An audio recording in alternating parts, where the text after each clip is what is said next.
Good evening पूजा। चलिए सभी लोग जल्दी से ज्वाइन कर लेंगे और उसके बाद हम लोग क्लास स्टार्ट करेंगे। Okay. Good evening Sakshi, good evening Zoya, good evening Komal. एक बार क्लियर कर दीजिएगा वॉइस। पीपीटी क्लियर है, वीडियो अभी नहीं होगा, तो वीडियो अभी हम स्टार्ट करते हैं थोड़ा। वॉइस वीडियो पीपीटी अब सभी क्लियर होगा, राइट? चलिए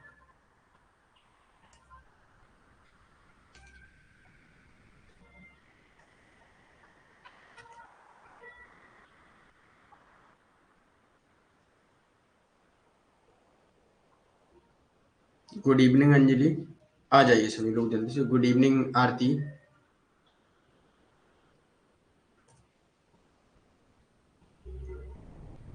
तो कैसे हैं आप लोग?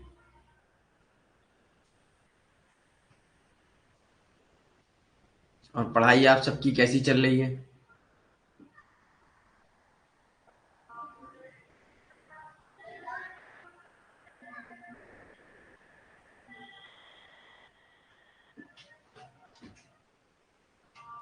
चलिए बढ़िया सर। आप आई एम फाइन आरती।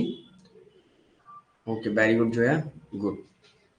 चलिए welcome to session, welcome to filler form. मैं अतुल कुमार आप सबका आज के सेशन में स्वागत करता हूं। तो आज कुछ कारण रहे सुबह जिस वजह से हम लोग मॉर्निंग क्लास नहीं कर पाए, उसके लिए मैं आपसे सो सॉरी उसके लिए, और मैं उसके लिए आपसे क्षमा मांगता हूं।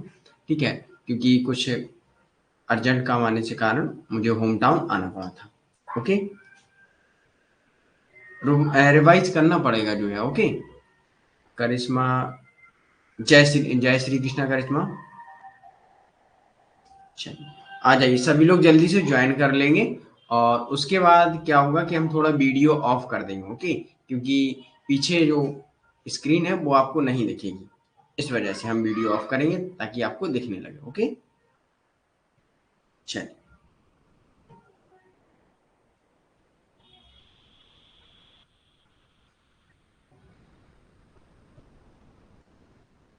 आज हम लोग पढ़ेंगे मार्क्सिज्म। मार्क्सिज्म क्या है इसके बारे में सर अभी आप होम टाउन से क्लास।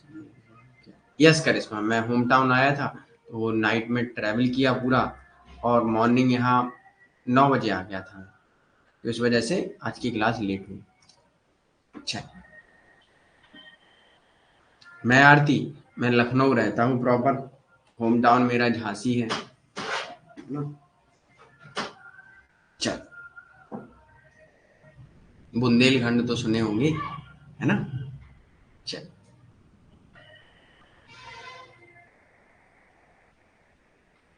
राधे राधे गुड्डू।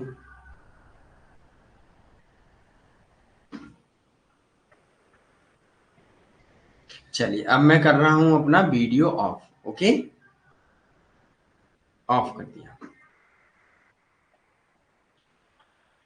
यस करिश्मा, होम टाउन मेरा बुंदेलखंड लगता है। चलिए, तो मार्क्सिज्म क्या है, मार्क्सवाद क्या है, या मार्क्सवादी क्या होता है, इसके बारे में आज हमको पढ़ना है। तो आप सबने कार्ल मार्क्स के बारे में पढ़ा होगा, राइट?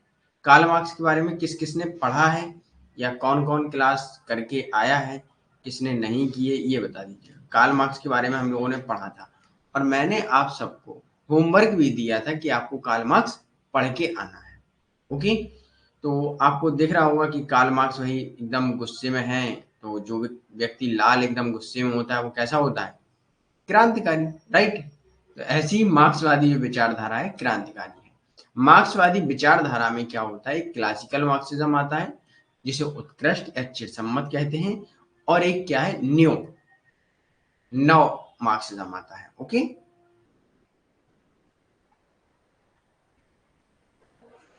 याद रखिएगा दोनों चीजें। गुड इवनिंग सोनिया, है ना। तो मार्क्सिज्म या सॉरी मार्क्सवाद, क्लासिकल मार्क्सवाद भी कहते हैं उसे इंग्लिश में, और हिंदी में उसे चिरसम्मत कहा जाता है, या उत्कृष्ट कहा जाता है, या ये भी कह सकते हैं शास्त्रीय। ओके, ये तीन शब्द यूज किए जाते हैं।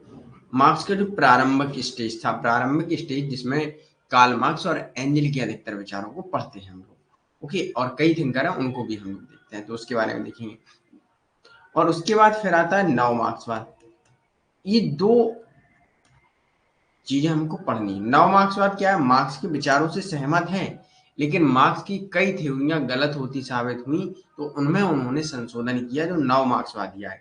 मार्क्स के विचारों से प्रभावित होते हुए भी उन्होंने मार्क्स के कुछ विचारों में सुधार किया, संशोधन किया और उनके विचारों को अप्लाई किया। ओके, तो इन्होंने मार्क्स में कुछ मॉडिफिकेशन किया, मैनिपुलेट किया, उसे हम उस विचारधारा को हम लोग नव मार्क्सवादी कहते हैं। जैसे हम लोगों ने ग्रामसी में पढ़ा था, राइट? ग्रामसी में क्या था? वो नव मार्क्सवादी थे। उन्होंने क्या देखा था? मार्क्स ने कहा था, अगर हम लोगों ने, आपने लोगों ने ध्यान से पढ़ा हो, मैंने तो आप लोगों को पढ़ाया है अच्छे से, तो आप लोगों ने पढ़ा हो, ना कि हम लोगों ने, है ना? हम लोगों में सब आ जाएंगे, ठीक? चल, तो मार्क्स में क्या था? मार्क्स ने कहा था कि पूंजीपति वर्ग सर्वहारा वर्ग का तथा श्रमिकों का शोषण कर रहा है ना? शोषण कर रहा है। लेकिन ग्रामसी जब आए तो ग्रामसी ने कहा कि भाई शोषण का प्रकार चेंज हो चुका है, अब कल्चरल हेजिमनी चल रही है, जिसमें संस्कृति का अधिपत्य जमाते हैं वो, और हमारे या हमारा शोषण करते हैं। ओके, ग्रामसी के बारे में भी हमने आपको पढ़ाया है, जिन्होंने एक नागरिक समाज के बारे में, अध्ययन का केंद्र है उनका, नागरिक समाज को देखा उन्होंने। ओके, तो ये चीजें आपको यहाँ अंदर थोड़ा बहुत समझ में आया होगा। अब हम लोग थोड़ा आगे बढ़ते हैं, विचारधारा को देख लेते हैं, कब से स्टार्ट हुई, कब से कब तक चली, है ना? और कौन कौन से थिंकर रहे, कौन कौन सी पुस्तक इंपोर्टेंट है, ये सारी चीजें हम लोग यहाँ डिस्कस करेंगे। ओके, यहाँ तक क्लियर है आप सबको कि सर शास्त्रीय मार्क्सवाद क्या होता है, नव मार्क्सवाद क्या होता है? ये अगर चीजें आपको क्लियर हो गई हैं, तो हम लोग जो आगे चीजें पढ़ेंगे वो आराम से आपको क्लियर हो जाएंगे। ओके, यस, आधिपत्य नेतृत्व ये उनका है, ग्रामसी का। ओके, चल, वेरी गुड, आगे बढ़ते हैं। अब उत्पत्ति देख लेते हैं। देखिए, कई चीजें हैं, cultural hegemony, godfather of Gramsci, yes, very good Aarti. कई चीजें हैं, जितनी भी देखिए हमने आपको आइडियोलॉजी की टर्म पढ़ाए हैं, उन सबको क्या करना है आपको, उन सब की आपको ओरिजिन देखना है, कब हुआ है, और फादर कौन है उनके, ये भी देखना है, अगर जिनमें दिया है उन्हीं में। ओके, जो हमने पढ़ाया उतना पढ़ लीजिएगा बस। 19वीं सेंचुरी के मध्य में पूंजीपति व्यवस्था के खिलाफ आया, उदारवाद आया था। उदारवाद में क्या हुआ था? लोग स्वतंत्र हो रहे थे, व्यक्तिगत इंडिविजुअल लिबर्टी थी लोगों के पास, थी ना? तो उसमें क्या था व्यक्तियों के पास कि भाई लोग स्वतंत्र रहेंगे, वो अपना चाहे जैसा पैसा कमाएंगे, राज्य किसी प्रकार की लिमिट नहीं रखेगा, तो वहां पूंजीपति होता जा रहा था, जो गरीब था वो गरीब होता जा रहा था। तो अब वहां से कहीं ना कहीं उदारवाद को हम लोग ये भी कहते हैं कि वो पूंजीवाद के उदय का कारण भी बना है। मैंने आपको ये चीज पढ़ाई है ना? तो पूंजीपति अर्थात इकोनॉमिक सिस्टम, या मान लीजिएगा सोसाइटी का, वो कहीं ना कहीं कारण बनता है, और वो व्यवस्था इतनी खराब हो जाती है कि उसमें शोषण होने लगता है लोगों का, कि लोगों के पास जब पैसा आ जाएगा तो दूसरों के अपने अंडर रखेंगे और काम कराएंगे। अब उस व्यवस्था को, उसका शोषण देखते हुए समाजवाद भी आया था। कल हम लोग समाजवाद को पढ़ेंगे, ठीक है, सोशलिज्म। तो समाजवाद भी आया था, उसमें हम लोग देखेंगे टाइप, और एक समाजवाद में देखेंगे तो समाजवाद का एक प्रकार भी है मार्क्सवाद, है ना? कि समाजवाद को लाएंगे कैसे मार्क्सवाद में देखा जाए तो, क्योंकि ये मार्क्सवाद विचारधारा जो है ना पूरी मिक्स है। रियल में मार्क्स कैसे थे, एक चीज समझ लीजिएगा, मार्क्स रियल में समाजवादी थे और उनका वैज्ञानिक समाजवाद था, लेकिन मार्क्स के विचारों को अप्लाई किया गया है। कई लोगों ने मार्क्स के विचारों से प्रभावित थे कि हमें समाजवाद जो लाएंगे हम वो क्रांति से लाएंगे, है ना? बिना क्रांति के नहीं आएगा। तो लोगों ने उनके मार्क्स के विचारों को अनुसरण कर लिया और उसे मार्क्सवाद बोल दिया। ओके, तो अब मार्क्स का जो समाजवाद था वैज्ञानिक, तो वैज्ञानिक समाजवाद के द्वारा कि हम क्रांति लाएंगे तभी समाजवाद आएगा। लेकिन फिर मार्क्स, अब यहाँ एक चीज याद रखना है कि 19वीं सेंचुरी के मध्य में पूंजीपति व्यवस्था के खिलाफ स्टार्ट हुई मार्क्सवादी विचारधारा। ओके, उदारवाद सामंतवाद के अंत और पूंजीपति के उदय का कारण। यस, पूंजीपति का, हाँ, कारण, वेरी गुड करिश्मा। ठीक है, तो उदारवाद का उत्कृष्ट रूप मानव स्वतंत्रता की स्थिति बनाने में विफल रहा था। मानव को स्वतंत्र तो कर दिया था, लेकिन मानव का कहीं ना कहीं जो नैतिकता थी उसकी भ्रष्ट हो चुकी थी, खत्म हो चुकी थी, पतन हो चुका था उसका।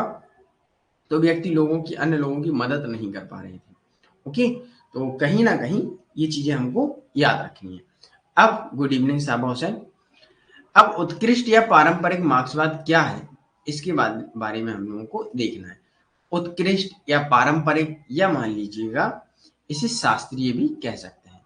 ठीक है, मैंने अभी आपको स्टार्टिंग में नाम बताया था हिंदी में, शास्त्रीय या बोल लीजिएगा चिर सम्मत। ओके, कभी कभी ये भी पूछ लिया जाता है, यह शब्दों में कंफ्यूज कर देते हैं, फिर आप कहेंगे सर आपने चिर सम्मत नहीं बताया, है ना, और मैं ये कहूंगा कि वो एक ही शब्द है ना, एक ही अर्थ है उन सबका।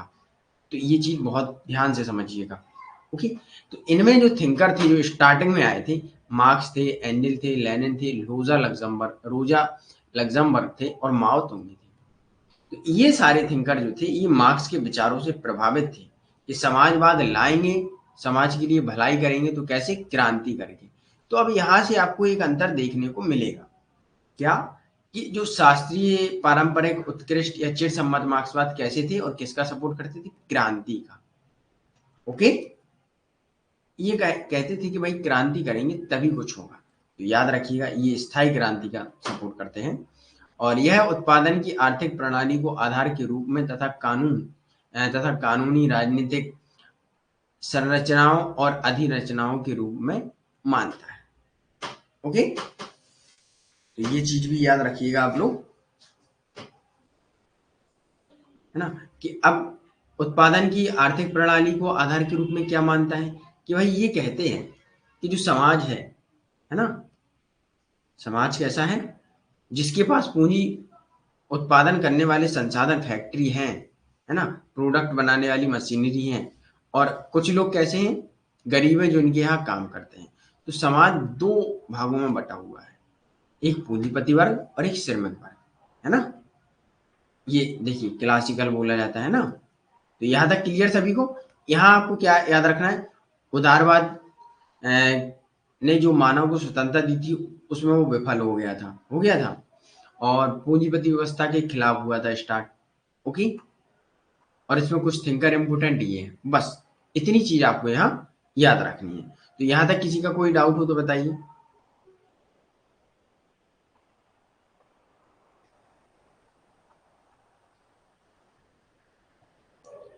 अगर आप में से किसी, सर मार्क्स तो मार्क्सिज्म नहीं है ना, यस, मार्क्स जो है, कार्ल मार्क्स, वो मार्क्सवादी नहीं है। मैंने आपको बताया था, जैसे गांधी को हम गांधीवादी कहेंगे, नहीं कहेंगे। देखिए मार्क्सवाद क्या है, मार्क्सवादी विचारधारा है, और ये विचारधारा कहाँ से आई, ये मार्क्स के विचार हैं, उन्हीं को लोगों ने अप्लाई किया कि मार्क्स के इन विचारों से हम लोग क्रांति या समाजवाद ला सकते हैं। तो उन्होंने जो मार्क्स की थ्योरी सिद्धांत थे उनको ही उन्होंने उनके विचारों को मानकर उनको ही मार्क्सवाद कह दिया। मार्क्स रियल में उनका जो था वो समाजवादी थे, उनका जो वैज्ञानिक समाजवाद था। ओके, साइंटिफिक सोशलिज्म की बात करते हैं। यस, मार्क्सवाद नहीं है, ये चीज एकदम क्लियर रखिएगा। मैं आपको हर क्लास में बताता हूँ जब मार्क्स आपको पढ़ाता हूँ, क्योंकि ये बहुत कंफ्यूज करता है। मार्क्सवादी नहीं है, मार्क्सवाद जो है वो मार्क्स के विचार हैं, कार्ल मार्क्स के विचार हैं। ओके, विचारों का संग्रह है, ग्रुप है, जिसे हम लोग मार्क्सवादी कहते हैं। ओके, यस, मार्क्स को मानने वाले को हम मार्क्सवादी कहते हैं। ओके, मार्क्स को नहीं कहेंगे, कार्ल मार्क्स को नहीं कहेंगे। ओके, क्लियर है यहाँ तक। अंजलि, पूजा, और कौन है, नीतू। ओके जो है, तो मार्क्स के विचारों को मानने वालों को हम मार्क्सवादी कहेंगे। जैसे गांधी जी को हम गांधीवादी थोड़ी ना कहते हैं, गांधी जी के विचारों को मानने वालों को हम गांधीवादी कहते हैं। जैसे कोई ज्यादा सत्य अहिंसा की बात करता हो तो उससे कह देते हैं कि ज्यादा गांधीवादी बन रहे हो तुम, है ना, कह देते हैं। जैसे मान लीजिएगा क्या होता है कि आप ज्यादा सत्य बोलेंगे, हर बात में सत्य बोलेंगे, तो कह देते हैं ज्यादा ही हरिश्चंद्र बन रहे हो तुम, है ना, होता है। तो ये चीजें हैं। Okay, clear. चलिए चलिए, ओके ओके, एक बार थम्स अप दीजिए और उसके बाद हम लोग आगे बढ़ेंगे। ओके।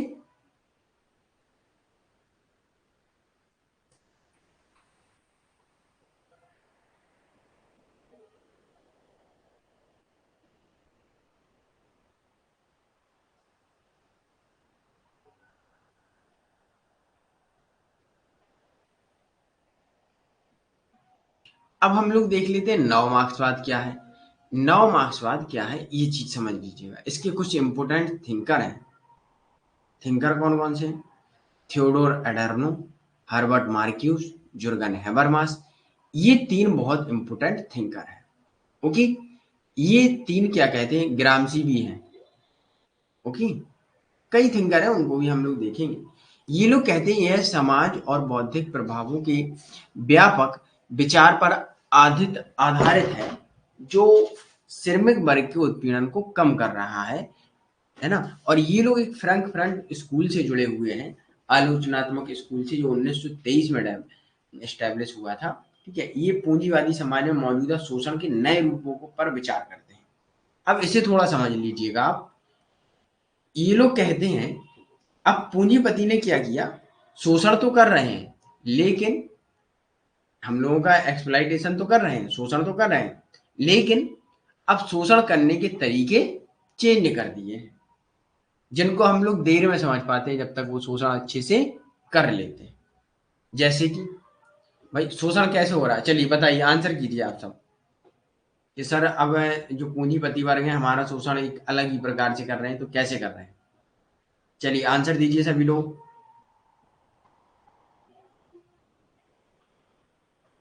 मार्क्सवाद जो कहते थे, ये नव मार्क्सवादी हैं, और जो मार्क्सवाद थे वो क्या कहते थे कि पूंजीपति वर्ग हमसे श्रम कराकर हमारा शोषण कर रहा है।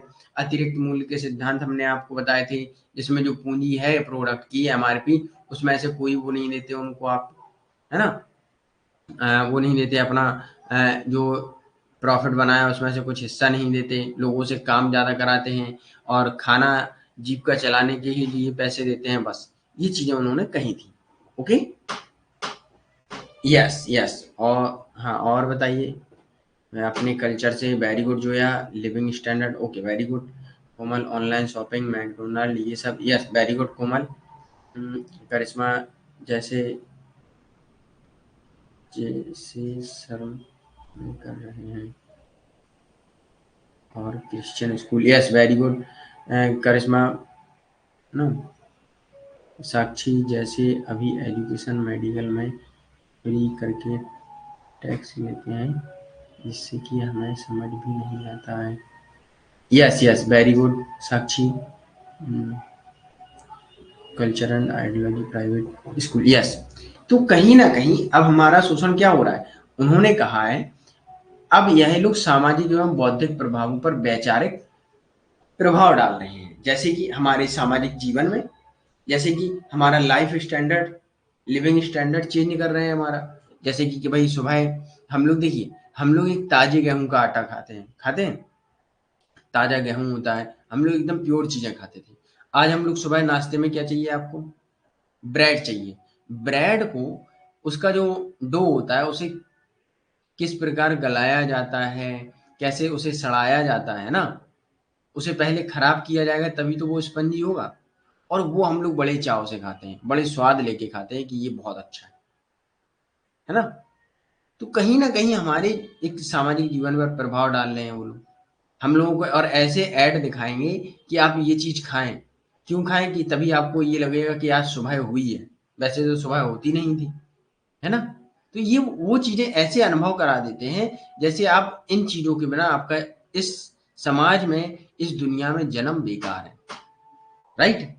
जैसे आज के टाइम पे क्या चलता है कि एप्पल मोबाइल का जो एडवर्टाइजमेंट है, या एप्पल ने जिस कदर मार्केट में अपना नाम बनाया है, तो कहीं ना कहीं लोगों को ये लगता है अगर मेरा जन्म हुआ है और मैंने एप्पल नहीं लिया, कभी शौक नहीं किया, तो मेरे लिए सबसे खराब हुआ।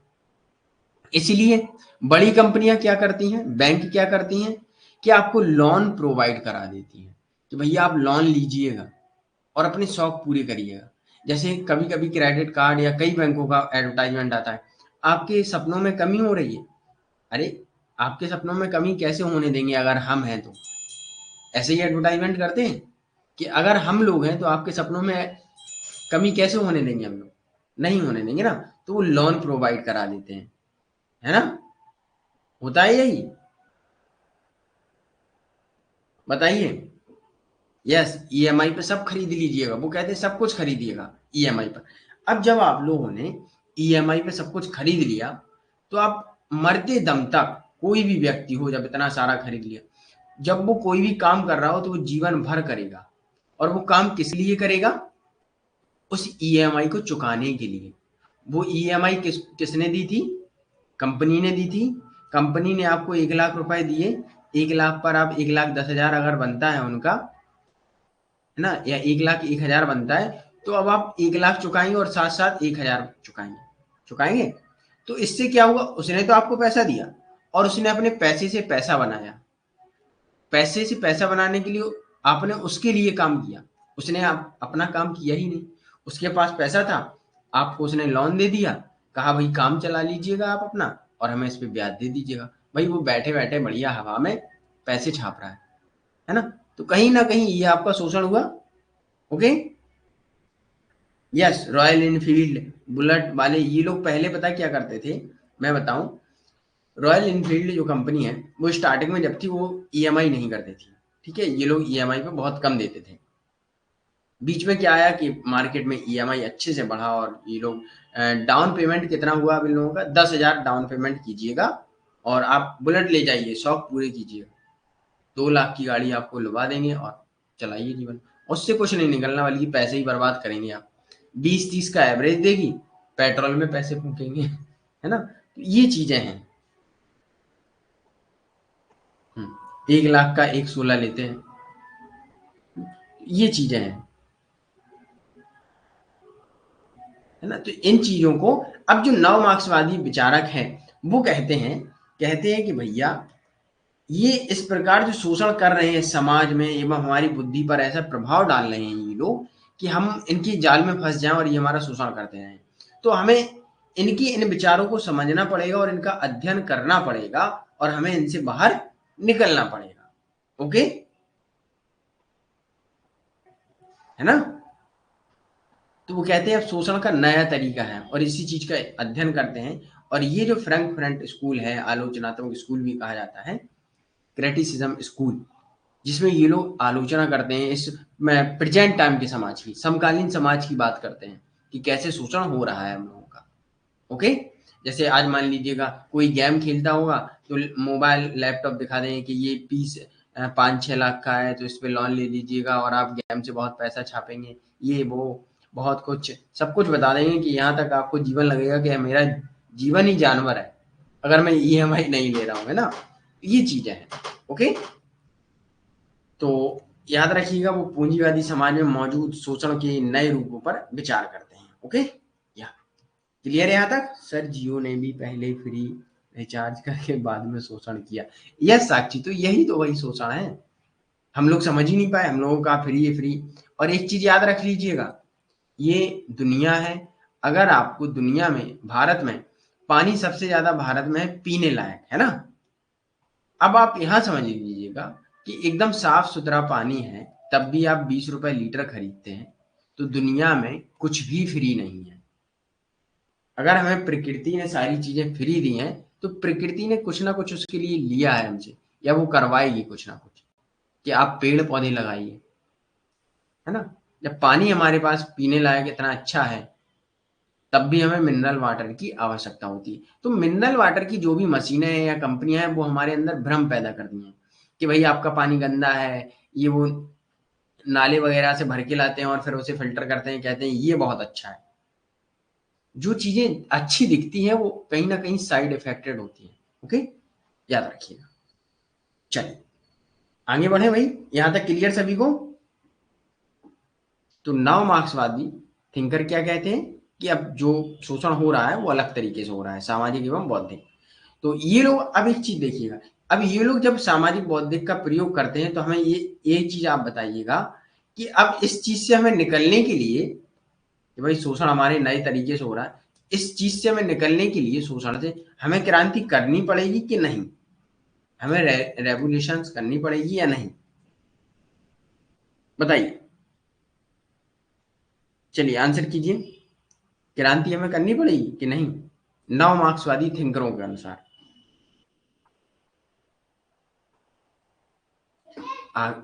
आरती हमें ये बताइए, क्रांति हमें क्यों करनी पड़ेगी? जो कह रहे हैं करनी पड़ेगी तो बताइए क्यों नहीं करनी पड़ेगी, और जो कह रहे हैं नहीं करनी पड़ेगी वो भी बताइएगा क्यों नहीं करनी पड़ेगी।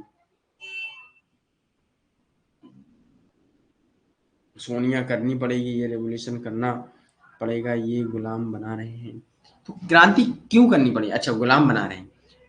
अब हमें एक चीज बताइए, गुलाम कैसे बना रहे हैं? आपके हाथों में जंजीर तो डाल नहीं रहे, आपको बंधुआ मजदूर मजदूर तो बना नहीं रहे, है ना? अब हमें यहाँ क्रांति करनी पड़ेगी, हिंसात्मक नहीं करनी पड़ेगी।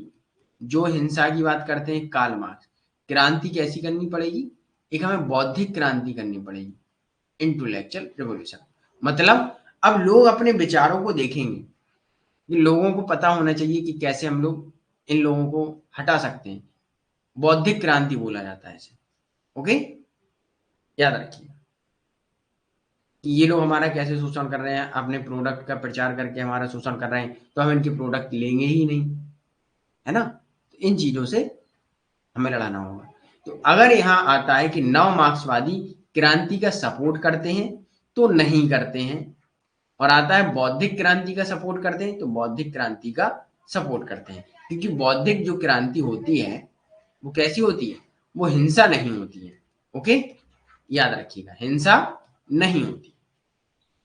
या सीधा सा याद रख लीजिएगा कि जो नव मार्क्सवादी थिंकर है वो क्रांति के समर्थन में नहीं है, उसका सपोर्ट नहीं करते हैं।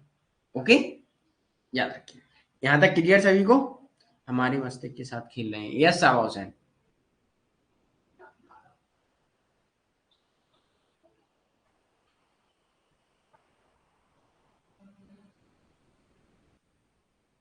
चलिए, लोगों के दिमाग में high standard, yes yes high standard दिखा रहे हैं, लेकिन जो रियल लाइफ है आपकी वो बहुत अच्छी है। हम लोग चाहे इतनी ऊंचाइयों को छू लें, चाहे जितना बड़ा बन जाए, आज आप देखिएगा विदेशी जो लोग हैं वो कहीं ना कहीं एक शांति की ओर भाग रहे हैं, कि हमारा दिमाग माइंड जो है पीसफुल रहे, क्योंकि उन्होंने वो चीजें अचीव कर ली। देखिए, एक चीज समझिए, जो विदेशी लोग हैं, जैसे अमेरिकन है, जितने भी देखा जाए तो अमेरिकन अब भी उसमें भाग रहे हैं, अब कि हमें एकदम माइंड हमारा शांत हो जाए, क्योंकि वो लोग इतने हाई स्टैंडर्ड पे पहुंच गए कि सारी चीजें खरीद सके, सब कुछ कर सकें।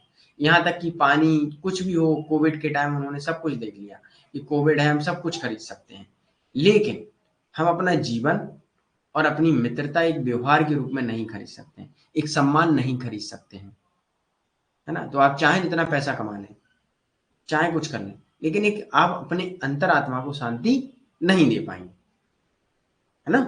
तो अब वो आध्यात्मिकता की ओर भाग रहे हैं, है ना? Spirituality. Okay, yes yes, okay Karishma, very good.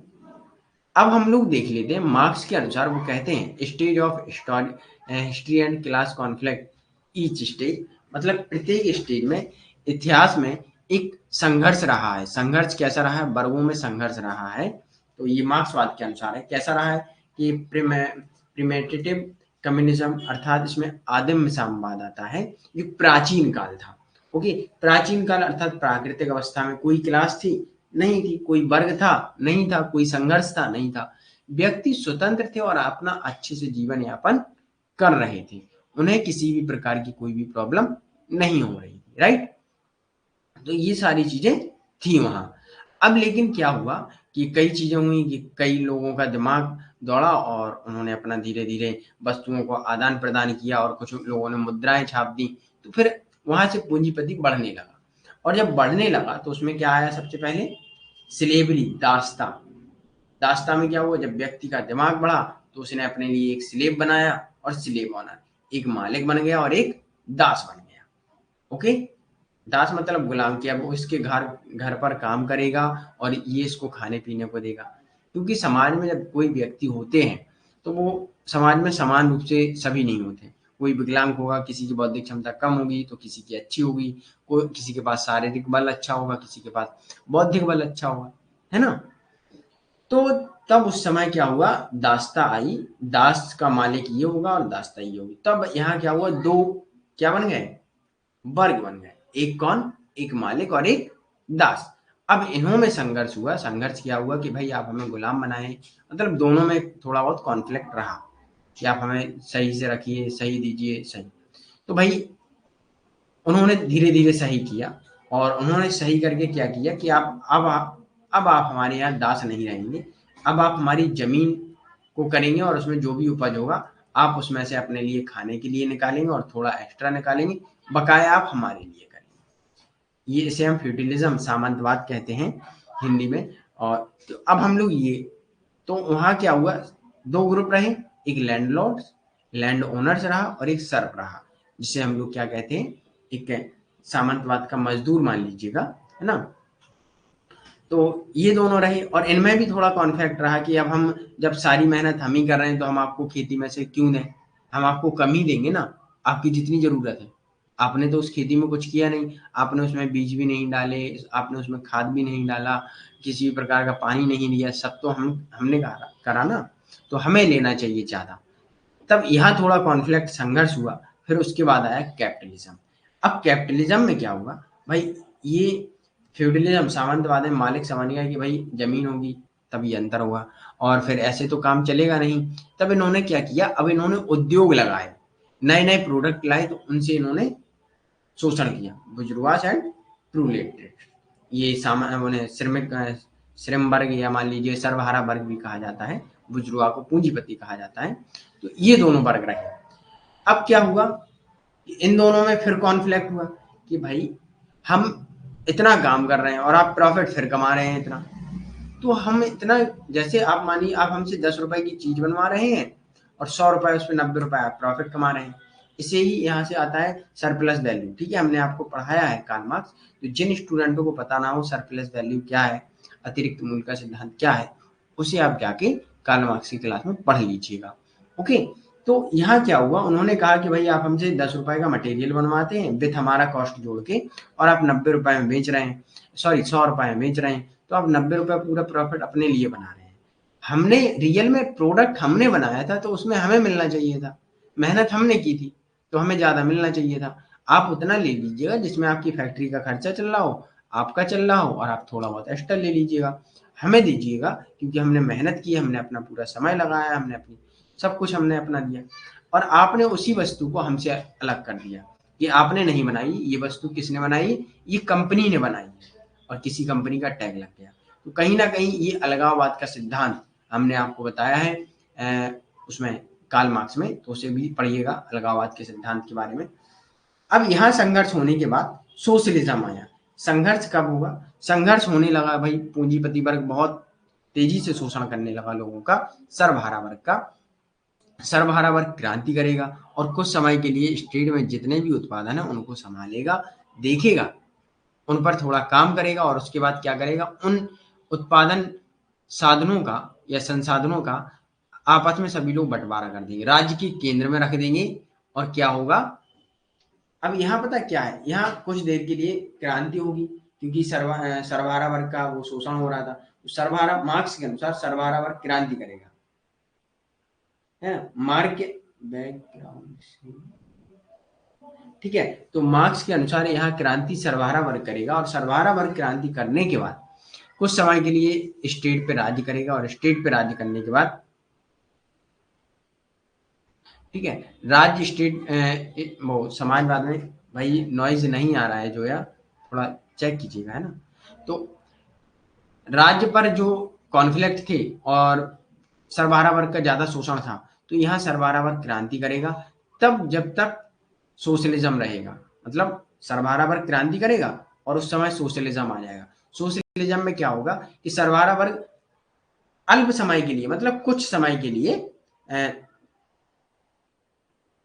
शासन करेगा राज्य पर, इसका शासन होगा, और वो जब तक उन साधनों और गरीब जो अमीर लोग हैं उनको अपने स्तर में ना ला दे, मतलब सभी लोग समान हो जाएंगे जब तक शासन करेगा। शासन करने के बाद सारे संसाधन जो राज्य होगा उसके केंद्र में रख देगा, केंद्र में रखने के बाद सभी लोग क्या करेंगे, उनका उपयोग करेंगे उन साधनों, और उपयोग कैसे करेंगे, अपनी क्षमता के अनुसार, और चीजों का उपभोग कैसे करेंगे, अपनी आवश्यकता के अनुसार। अब क्या होगा, फिर जो सर्वहारा वर्ग शासन कर रहा था वो भी शासन करना बंद कर देगा, फिर आ जाएगा आपका कम्युनिज्म, जिसे कहते हैं हम साम्यवाद। साम्यवाद में क्या होता है, वस्तुएं केंद्र में रहती हैं उसमें, और उसमें क्या होता है कि लोग शासन नहीं करते हैं, सभी लोग चीजों का उपभोग करते हैं। तो अब इसमें सभी लोग समान हो जाएंगे तो फिर क्या हो जाएगा, नो क्लास नो कॉन्फ्लिक्ट, ना किसी प्रकार की क्लास होगी, ना किसी के प्रकार का वर्ग होगा, ना किसी प्रकार का संघर्ष होगा, कॉन्फ्लिक्ट। ओके, यहां तक क्लियर सभी को?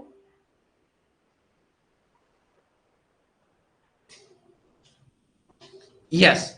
अब एक चीज देखिए, समाजवाद क्या कहता है कि समाज में जितनी वस्तुएं हैं वो सारी वस्तुओं का प्रयोग समाज का हर एक व्यक्ति कर सकता है।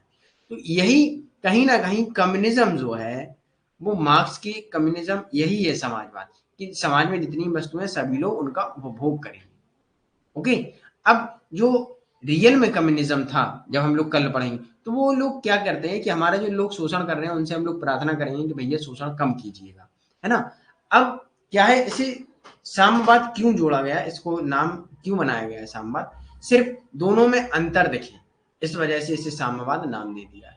अगर हम लोग समाजवाद कहते तो इसे हम लोग भूल जाते कि क्या है ना। तो थिंकर ही बनाते हैं, उन विचारधाराओं को अलग अलग नाम देते हैं। जैसे हम लोगों ने जब फ्रीडम के बारे में पढ़ा था, लिबर्टी के बारे में, है ना, तो जो थिंकर थे उन्होंने लिबर्टी के बारे में बोला था, स्वतंत्रता, और मार्क्स ने कौन सा शब्द यूज किया था, फ्रीडम, है ना।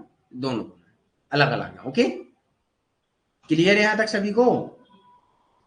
एक बार भाई थम्स अप दीजिएगा, उसके बाद हम लोग आगे बढ़ेंगे। ओके,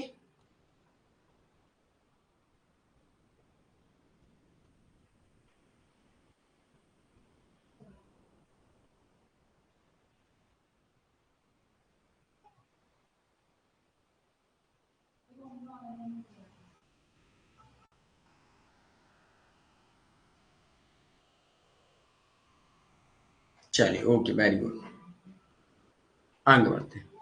अब हम लोग जो हमने आपको मार्क्सिस्ट थ्योरी में हमने आपको पढ़ाया था कि क्लासिकल मार्क्सिज्म क्या कहते हैं, शास्त्रीय उदारवाद, तो उनमें क्या है, एक चीज याद रखिए, डायलेक्टिक मटेरियलिज्म, ये हमने मार्क्स में पढ़ाया है, तो यहाँ हम लोग समय बर्बाद नहीं करेंगे।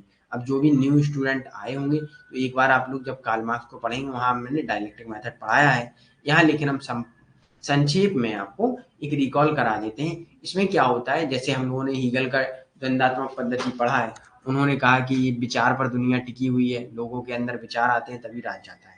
लेकिन इन्होंने कहा है जो द्वंदात्मक पद्धति है, डायलेक्टिक मेथड है, वो वस्तुओं पर, मैटर पे काम करता है, कि जैसी वस्तुएं होंगी वैसे लोग सोचेंगे, है ना, और वैसा ही समाज होगा, है ना। तो याद रखिएगा, अब जब तक हीगल नहीं पढ़ेंगे तब तक आपको डायलेक्टिक मेथड समझ में नहीं आएगा। तो आई होप आप लोग हीगल को पहले पढ़िएगा, और जो भी किसी प्रकार का डाउट होगा आपका तो वो लिया जाएगा। ओके, आप हमें यहाँ भी पूछ सकते हैं, लाइव क्लास में भी पूछ सकते हैं, आप हमें व्हाट्सएप पर मैसेज भी कर सकते हैं। तो इतनी मैं आपको एक छूट दिए रहता हूँ कि आपको किसी प्रकार की आपकी पढ़ाई में बाधा ना हो उत्पन्न, है ना। तो आप पहले पढ़िएगा, क्योंकि जब तक आप पहले पढ़ेंगे नहीं तब तक आपको ये चीजें समझ में नहीं आएंगी। Okay, clear. और क्लास स्ट्रगल, तो ये हमने आपको बताया ही है, वर्ग संघर्ष के बारे में, है ना। अब जो पहले हमने आपको बताया कि कैसे कैसे वर्ग संघर्ष हुआ, ऐतिहासिक वर्ग संघर्षों का इतिहास है ना। थ्योरी ऑफ रेवोल्यूशन, क्रांति के बारे में भी हमने आपको अभी समझाया कि सर्वहारा वर्ग कब क्रांति करेगा, जब उसका शोषण ज्यादा ही होने लगेगा, चरम पर पहुंच जाएगा, ओके, एकदम पीक पर होगा, ये याद रखना। थ्योरी ऑफ सरप्लस वैल्यू, ये भी मैंने आपको पढ़ाई है ना। तो इसको भी जैसे मैं मान लीजिएगा एक 10 रुपए वाला पार्ले जी बिस्कुट है, उसकी लागत विथ लेबर के 3 रुपए आती है और मार्केट में 7 रुपए का बेचता है। तो 7 रुपए कौन खा रही है, कंपनी खा रही है, 2 रुपए टैक्स मान लीजिए गवर्नमेंट खा रही है, तो 5 रुपए कंपनी को फायदा हुआ, 3 रुपए में उसकी पूरी लागत निकल आई, विथ कंपनी का पूरा खर्चा निकाल के उसमें जो भी रॉ मटेरियल, जो भी श्रम यूज हुआ है, लेबर यूज हुआ है, सब मिला के निकल गया, तो 5 रुपए उसे प्रॉफिट मिल रहा है। 5 रुपए प्रॉफिट कैसे मिल रहा है, क्योंकि उसके पास कुछ नहीं, उसने अपना मार्केट में चीजों को, वस्तुओं का बेचा, सेल किया, है ना। तो ये चीजें सब याद रखिए। सब ने फ्रीडम यूज किया है और मार्क्स लिबरेशन का यूज किया है।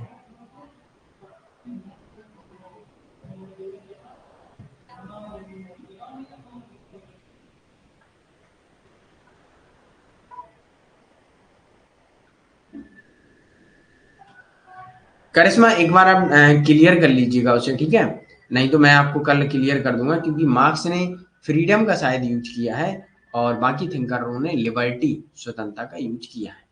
ओके,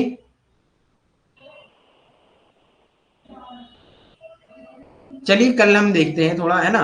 अब हम होम टाउन आए, नहीं तो हम आपको अभी तुरंत क्लियर कर देता। ओके, चल।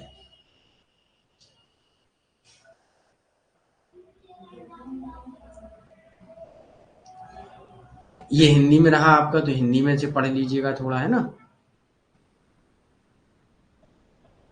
अब नव मार्क्सवादियों में दो केंद्रीय विषयों की पहचान की जाती है। क्या है कि उन्होंने रूढ़िवादी मार्क्सवाद की, देखो, शास्त्रीय, उत्कृष्ट, चिरसम्मत, है ना, और एक रूढ़िवादी मार्क्सवाद, मतलब जो परंपरागत मार्क्सवाद है या परंपरागत मार्क्सवाद, है ना। तो ये हिंदी में उनके कई नाम है, हिंदी वाले स्टूडेंटों को कंफ्यूजन बहुत होती है, ये चीज याद रखिएगा, है ना। तो नव मार्क्सवादियों ने दो पहचान की है कि उन्होंने कहा है कि जो रूढ़िवादी मार्क्सवाद की यंत्रवत एवं नियतात्मक विचारों का विकल्प प्रदान करने का प्रयास किया गया है, वे अर्थशास्त्र की प्रधानता या सर्वहारा वर्ग के लिए एक विशेषाधिकार प्राप्त भूमिका को स्वीकार करने से इनकार कर देते हैं। तो कहने का तात्पर्य ये है नव मार्क्सवादियों के अनुसार कि वो कहते हैं जो मार्क्स थे, कार्ल मार्क्स के विचार थे, रूढ़िवादी मार्क्सवाद था, परंपरागत जो क्लासिकल मार्क्सवाद था, तो उसने क्या किया था कि जो सर्वहारा वर्ग है ना, और जो पूंजीपति वर्ग है, तो सर्वहारा वर्ग के लिए एक विशेषाधिकार प्राप्त भूमिका को स्वीकार करने से इनकार कर दिया था उन्होंने कि भाई सर्वहारा वर्ग भी अच्छा बन सकता है, कार्ल मार्क्स ने कहा था, है ना। तो कार्ल मार्क्स ने माना कि भाई सर्वहारा वर्ग कुछ नहीं, बस क्रांति कर देगा और सब लोगों को अपने ही स्थिति में ला देगा।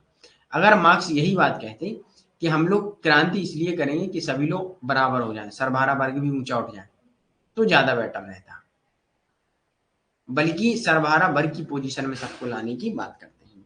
तो विशेष अधिकारों को प्राप्त भूमिका को स्वीकार करने इनकार कर देते हैं मार्क्स, कार्ल मार्क्स, ओके, जो शास्त्रीय विचारक है।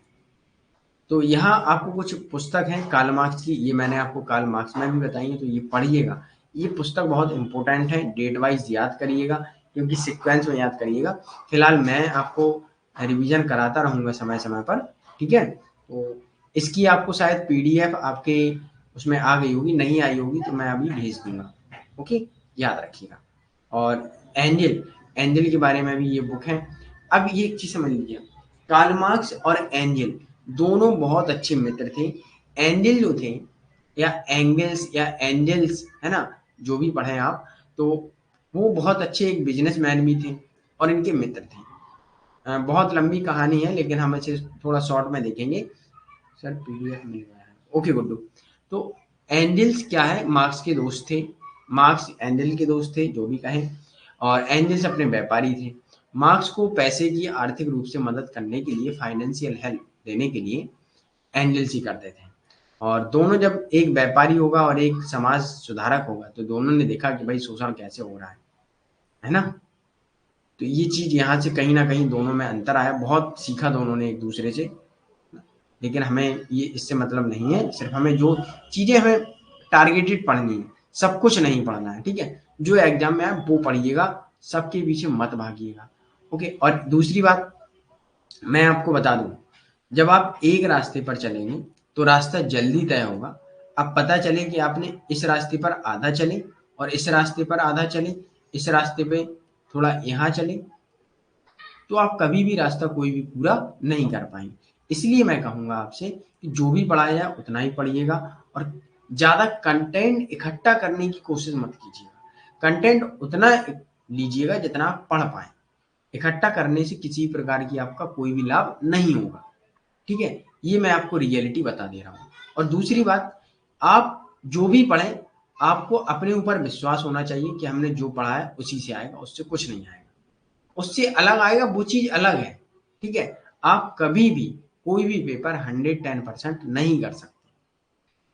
फिलहाल एनटीए का, एनटीए हर बार कम से कम 2-3 क्वेश्चन न्यू डालेगा, ठीक है, चाहे फर्स्ट पेपर हो चाहे सेकंड पेपर हो।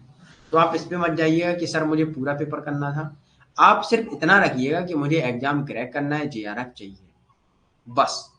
तो हो रहा है लिमिटेड सोर्स में, नहीं अन्यथा आप कितना ही पढ़ते रहिएगा, कुछ भी नहीं होगा, ठीक है, याद रखिएगा।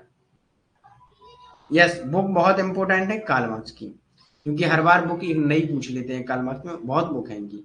और कभी कभी तो ये भी पूछ लेते हैं कि कार्ल मार्क्स और एंजल ने कौन कौन सी पुस्तक साथ में लिखी। ओके, जोया थोड़ा पढ़ना है, बार बार पढ़ना है। यस जोया, थोड़ा पढ़ेंगे तो बार बार पढ़ेंगे। देखिए एक चीज, कॉन्सेप्ट एकदम क्लियर है। हमें एक चीज बताइएगा, जब आप लोग बीमार होते हैं, जब आप लोगों को फीवर होता है, डॉक्टर आपको 3 दिन की दवाई देता है और वो क्या कहता है कि आपको थोड़ा थोड़ा खाना है, तभी आप सही होंगे। अब आप कहें, आप अपना दिमाग लगाएं, अरे मैं 3 दिन या 4 दिन दवा खाऊंगा तो 3 दिन बाद सही होऊंगा। डॉक्टर ने जितनी दवा दी हम वो एक ही साथ खा लें तो एक साथ सही हो जाएंगे आप? बताइए। अगर जिस दिन ऐसा हो गया तो आप इतना समझ लीजिएगा कि उस दिन ऐसा हो जाएगा कि आप सब कुछ इकट्ठा कर लेंगे, पढ़ लेंगे और क्वालिफाई हो जाएंगे। तो कभी कभी क्या होता है, जब हम लोग वो पढ़ते हैं ना, आंगिक सिद्धांत पढ़ते हैं राज्य का, ऑर्गेनिक थ्योरी राज्य की, कि राज्य एक मनुष्य के शरीर के समान है। तो सेम राज्य मनुष्य के शरीर के समान है। आपके कहीं ना कहीं जो भी कार्य है वो आपके शरीर पर ही डिपेंड करते हैं, है ना। जैसे हम कभी बीमार होते हैं तो थोड़ा थोड़ा करके हम लोग उसे अपने लेवल में लाते हैं। तो जब तक आप थोड़ा थोड़ा पढ़िएगा और बार बार रिवाइज कीजिएगा, है ना, तो ऐसे हम लोग सब कुछ कर सकेंगे, कितना भी बड़ा एग्जाम हो। अब अगर आपने देखा हो तो जितने भी यूपीएससी टॉपर्स हैं वो कहीं ना कहीं थोड़ा थोड़ा पढ़े, धीमे धीमे पढ़े, एकदम भागने की कोशिश में नहीं की। और कंटेंट कभी भी उनसे सुनना तो लिमिटेड सोर्स थे उनके, ठीक है। आप जितना लिमिटेड रखेंगे उतना अच्छा रहेगा, क्योंकि बार बार पढ़ेंगे।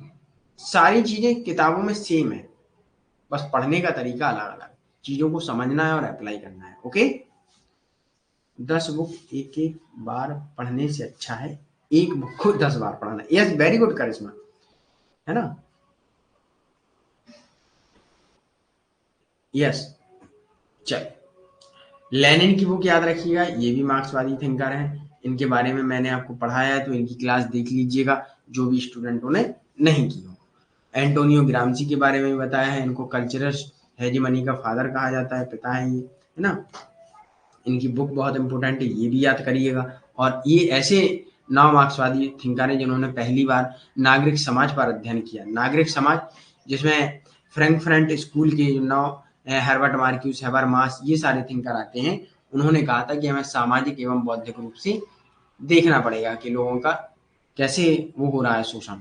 लेकिन ग्रामजी ने पहले ही कह दिया था कि भैया कैसे हो रहा है, नागरिक समाज पर हमें अध्ययन करना पड़ेगा, तभी हम चीजें क्लियर कर पाएंगे। ओके, क्लियर है यहाँ तक? चलिए, रैल्फ मिलीबैंड, इनको भी याद रखिएगा, इन्होंने इंस्ट्रूमेंटल मार्क्सिस्ट के बारे में बात करते हैं। निकोलस फ्लुएंजा एंड बोबियो, है ना। अब कुछ मार्क्सवादी थिंकरों की कुछ कोट हैं तो इनको भी याद रख लीजिएगा। जैसे कार्ल मार्क्स ने कहा है कि साम्यवादी क्रांति के शासक वर्ग को कांपने दें, सर्वहारा वर्ग के पास खोने के लिए अपनी जंजीरों के अलावा कुछ नहीं है। तो ये चीज याद रखिएगा। वो कहते हैं कि सर्वहारा वर्ग के पास वैसे भी कुछ नहीं है और वो क्रांति भी करेंगे, जब उनके पास कुछ है नहीं तो खोने का उन्हें डर क्या है, इसलिए क्रांति कर दीजिए, शासक वर्ग के प्रति क्रांति कर दीजिएगा, क्योंकि आपके पास कुछ है नहीं। और जब आप कोशिश करेंगे, हो सकता है अगर कुछ मिल गया तो, अगर नहीं मिला तो आपका नुकसान भी तो नहीं है ना। जैसे कि मान लीजिएगा आप लोग तैयारी कर रहे हैं जेआरएफ की, तैयारी करिएगा। तैयारी क्या है कि आप जीरो बेस से तैयारी कर रहे हैं और आपके पास है ही नहीं कुछ। आपने एक बीड़ा उठाया कि भाई एक अपना डिसीजन लिया कि सर अब मुझे जेआरएफ की तैयारी करनी है, मुझे कुछ आता नहीं। तो कहीं ना कहीं आपने कोशिश की, ये सबसे बड़ी बात है। और कोशिश की, आप उस पर बने बने रहे, बढ़ते रहे, तो कभी ना कभी आपको ज्ञान हो जाएगा। और ज्ञान हुआ, बाई चांस आपका जेआरएफ ना हो, ये भी सोच के रखिएगा, है ना। ना हुआ तो आप कभी डिमोटिवेट मत होइएगा, आपको इतना ज्ञान हो जाएगा कि आप पढ़ाने तो लगेंगे, नहीं पढ़ाने लगेंगे तो एक अच्छे नागरिक तो बन जाएंगे। बस अपने गोलों को अचीव करने के लिए टाइम भी रखिएगा, क्योंकि हो सकता है, एक चीज याद रखिएगा, सबसे पहले आप फेल वर्ड से दूर मत भागिएगा। जीवन में फेल होना भी बहुत अच्छा है, ये चीज समझ लीजिएगा, ये मन में बिठा लीजिएगा। अगर कभी भी आप फेल हो जाएं तो ये मत सोचिएगा कि फेल हो गए तो दुनिया में जितना कुछ है, सुख दुख सब, हार जीत, हमें सबसे परिचित रहना चाहिए, अच्छे बुरे इंसान से भी परिचित रहना चाहिए, तभी हम लोग एक अपने जीवन में या समाज में सरवाइव कर पाएंगे, है ना। ओके। मेरे जो प्रोफेसर थे उन्होंने पढ़ाया था, उन्होंने ही बताया था कि भाई फेल क्या है, एक शब्द है, उससे भी अगर आप परिचित हो जाएंगे तो आपको डर कम लगेगा, है ना। अगर आप बार बार पास होते जाएंगे और एक दिन फेल हो जाएंगे तो आप इतना डिमोटिवेट हो जाएंगे कि अब आपको ये लगेगा मैं कुछ नहीं कर सकता, ये वो फलान, तो कुछ भी नहीं कर सकता। तो इसलिए जीवन में फेल होना भी बहुत अच्छा है। जैसे कभी कभी जानवर जब पीछे थोड़ा होता है, जब हम लोग थोड़ा पीछे होते हैं तो आगे लंबी छलांग लगाने के लिए तैयार होते हैं। तो यही फेल वो चीज है जो हमें सिखाती है कि अब हमें और लंबी छलांग लगानी है। ओके, ये चीज याद रखिएगा। यस, कोशिश करने वाले सीख जाएंगे या फिर जीत जाएंगे, है ना। कभी ये मत सोचिएगा, ज्ञान मिलेगा बस चीजों से, है ना। तो अगला पॉइंट है, लेनिन के बारे में मैंने आपको पढ़ाया था, केवल बंदूकें विपरीत दिशा में मुड़ जाती है। ओके। जी बी प्लेखानोव, मार्क्सवादी एक विश्व दृष्टिकोण है, मतलब विश्व के बारे में बात करते हैं कि कैसे मार्क्स ने बताया कि लोग शोषण कर रहे हैं नए नए विचारों से। अगर मार्क्स कहीं ना कहीं ये चीज ना कहते कि हमारा शोषण हो रहा है समाज दो वर्गों में, तो नव मार्क्सवादी विचारधारा नहीं आती, वो शोषण के नए प्रकारों को नहीं जान पाते, है ना। तो मार्क्सवाद कहीं ना कहीं विश्व दृष्टिकोण तो है ही, है ना। अगला पॉइंट, मार्क्सवाद एक क्रांतिकारी विश्व दृष्टिकोण है जिसे हमेशा नए रहस्योद्धान के लिए संघर्ष करना चाहिए। नए रहस्यों मतलब एक नई खोज कि भाई कैसे कैसे शोषण के प्रकार हो रहे हैं, कैसे कैसे शोषण का तरीका बढ़ रहा है, ये चीजों के बारे में बात करते हैं रोजा लग्जमबर्ग। ओके।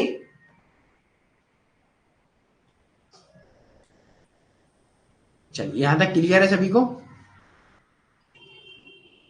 तो आई होप अब आप लोगों को सारी चीज़ें क्लियर हो गई होंगी। तो यहाँ तक अगर किसी भी स्टूडेंट का डाउट हो तो बताइएगा। आज हम लोगों ने मार्क्सिज्म जो आइडियोलॉजी है उसे हम लोगों ने पढ़ा है, मार्क्सवाद विचारधारा क्या है उसके बारे में हम लोगों ने जाना है। आई होप आप लोगों को समझ में आया होगा। अब जो भी न्यू स्टूडेंट है अगर नहीं आया हो समझ में, तो एक बार आप लोग क्या कीजिएगा कि भाई सबसे पहले कार्ल मार्क्स को पढ़िएगा, उसके बाद आप लोग ग्रामसी को पढ़िएगा, फिर मार्क्सवादी विचारधारा पढ़ लीजिएगा, तो आपको दोनों चीजें क्लियर हो जाएंगी। ओके। तो यहाँ थोड़ा लाइट कम है तो इसलिए मेरा चेहरा एकदम ब्लैक ब्लैक लग रहे हैं। तो अभी हम जाएंगे कोई किसी कंपनी का ऐड देखेंगे जो एकदम मुझे लाइट लाइट कर दे, है ना। फिर मेरा शोषण होगा होगा ये मेरे पैसे जाएंगे और मुझे पता नहीं चलेगा कुछ भी कि पैसे किस लिए गए, है ना। चल, okay, most welcome Sakshi, most welcome all of you and thank you for today's session join। चलिए ओके जो है, थोड़ा थोड़ा हंस भी लिया करो क्योंकि बहुत जरूरी है हंसना भी, है ना। नहीं आती है हंसी अपने आप हंस लिया करो, कुछ खुद उल्टे सीधे काम कर लिया करो कि खुद पर हंसी आने लगे, ये भी बहुत इंपॉर्टेंट है। देखिए, पढ़ाई के टाइम आपका साथी कोई भी नहीं है, ठीक है। आप जो भी डिसीजन लें वो स्वयं लें, किसी के भरोसे ना लें कि हमें ये हमारी नैया पार लगा देगा, कभी भी मत लीजिएगा। इतनी चीज याद रखिएगा क्योंकि आपको अपना युद्ध स्वयं लड़ना है, ठीक है। चल, ओके, बाय। मिलते हैं हम लोग कल सुबह, मिलेंगे 9 बजे, ठीक है, और सुबह 7 बजे भी। ओके। यस, हमें और हमारा अकेलापन यही खुश है। चलिए ओके, थैंक यू।